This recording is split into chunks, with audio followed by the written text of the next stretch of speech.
Não só no helicóptero, concordo com o Fernando, mas também nas linhas aéreas. Falei com alguns colegas, pilotos que estão voando nas linhas aéreas, falei, Milton, eu estou cansado, porque não consegue admitir o piloto qualificado.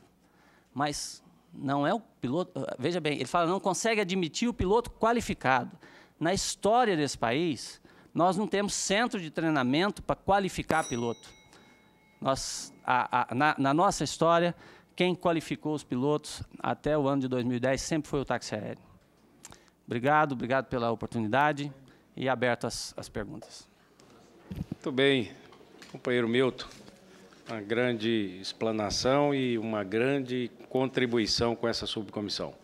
Eu registro as presenças do amigo Cleito Sérgio, diretor da Cleito Táxi Aéreo. Cumprimento também e registro como também presenças ilustres José Henrique, comandante Zé Henrique, da Fretax, é um táxi aéreo de Belém do Pará. E o Osmando Figueiredo, lá da nossa Santarém. Eu tenho um filho nascido em Itaituba, chama-se Tiago Tapajós, quando voava por lá, naquela época fantástica. Portanto, Santarém é uma cidade que eu tenho um apreço e um carinho especialíssimo, como também Itaituba, né? Portanto, também registro a presença de Patrícia Colasso. Ela é da Aeronáutica e se encontra também no nosso meio. A mudança do CBA é algo que atinge de forma severa a atividade de táxi aéreo.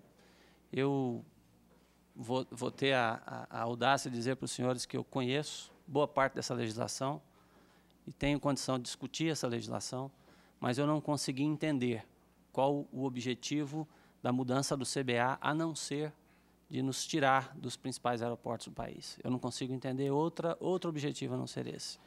A pergunta que foi feita, a Bitaer, com relação aos incentivos, eu penso que com essa subcomissão nós abrimos uma nova página. Essa página, eu creio que nós vamos lutar por isso, que nós buscamos esse incentivo. Como, por exemplo, foi sugerido ao Dr. Passos, que houvesse uma tarifa diferenciada na tarifa da Infraero, de pouso, decolagens e navegação para as aeronaves de táxi aéreo, e sobretaxar as aeronaves particulares, porque de lá que vem a maior sonegação fiscal envolvendo a aviação no Brasil. E apresentamos, então, um projeto dando uma solução, tanto para ajudar as empresas a não fecharem, quanto para diminuir a concorrência desleal que existe com o táxi aéreo pirata. Com relação ao incentivo ainda, nós observamos que nós pagamos um combustível extremamente alto. O táxi aéreo hoje, por exemplo, em Manaus, uma empresa me ligou ontem, empresa da região norte, disse que o querosene lá chegou a R$ 6,20 o litro, R$ 6,20 o litro. E, então, nós temos um combustível muito alto, nós precisamos de ajuda com relação ao combustível. Com relação às características de operar na Amazônia, é um desafio. Vou dar um exemplo para os senhores. Macapá está em cima da linha do Equador. Ali existe a confluência dos ventos do hemisfério norte com o sul, que gera fenômenos meteorológicos violentíssimos, né? E a maioria dessas aeronaves são aeronaves de pequeno porte. Inclusive, registro aqui a perca do nosso amigo, o deputado Dalto, que faleceu quinta-feira, acho que na semana passada, quarta-feira, na semana passada. Nós lamentamos a perca desse colega.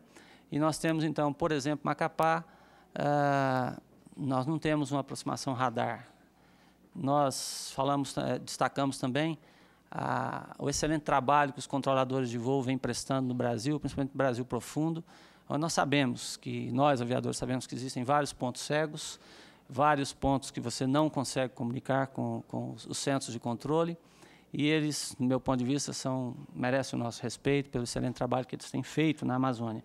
E também tem o problema da infraestrutura aeroportuária, que a Amazônia, no modo geral, precisa de investimento, precisa de recursos, como o Brasil todo precisa.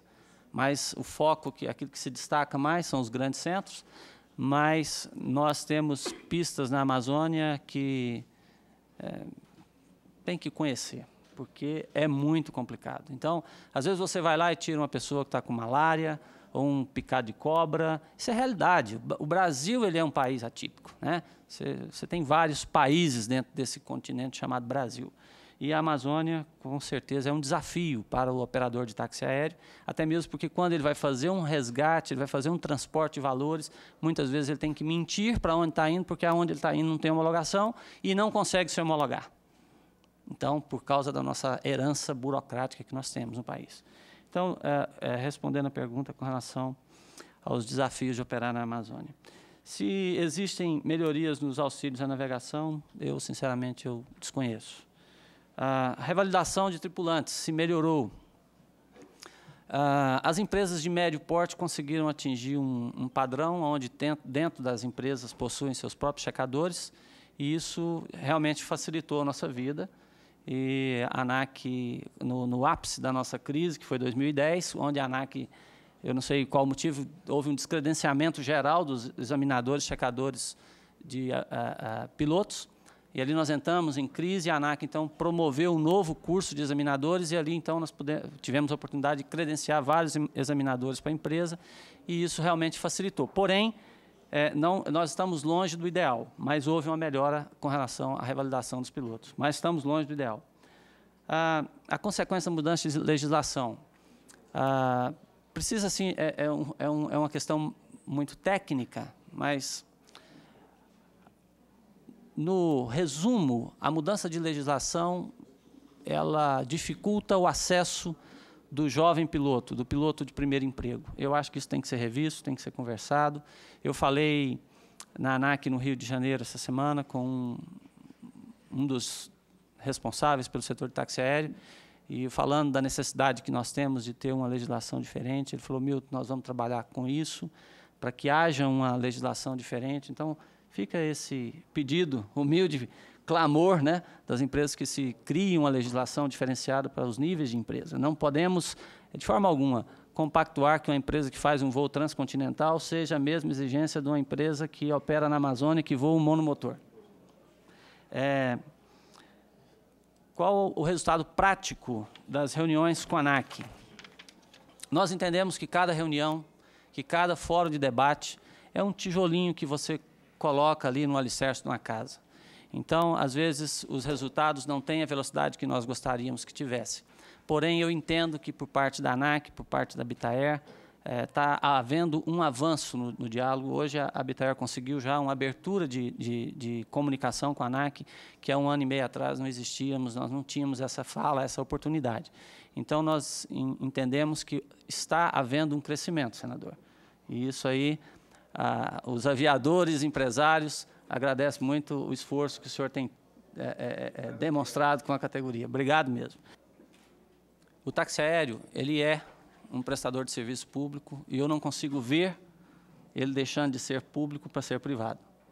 Eu não consigo entender essa filosofia. Gostaria que alguém pudesse me explicar, nesse fórum ou num outro, por que de mudar de público para privado, se nós estamos debaixo de uma legislação internacional, que é uma legislação que é cara, os senhores sabem disso, e eu não consigo entender o porquê dessa mudança. Eu gostaria de ouvir assim: o CBA está mudando para diferenciar, por exemplo, a carga de trabalho, a jornada de trabalho, o descanso. Só para os senhores terem uma ideia.